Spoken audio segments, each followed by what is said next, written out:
Откъс от повестта "Опасна игра". Бирмингъм, Алабама. Здравей! Усмихна се 36-годишната жена, стояща на прага на апартамента на Едуин Дотсън, и приглади леко дългата си кестенява коса. Бе облечена в черна рокля и носеше бутуши в същия цвят. На стегнатите и атлетични бедра можеха да завидят много 18-годишни девойки, връстнички на Едуин.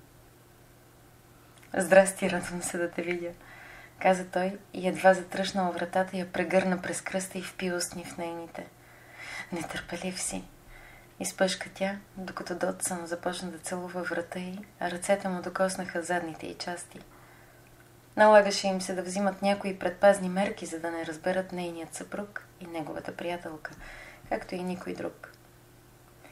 Не както първият път в съблекалнята до физкултурния салон, изтъкна той. Младият мъж се бе изнесъл от дома на родителите си преди 4 месеца, няколко дни след 18-тия си рожден ден. Аферата му с преподавателката му по физкултура започна месец след това. Камерата във въпросното помещение тогава бе повредена и това бе известно. Едуин и Амарилис Макград се възползваха от това по най-добрия начин. Дотсън бе завършил гимназия Линкълн преди седмица.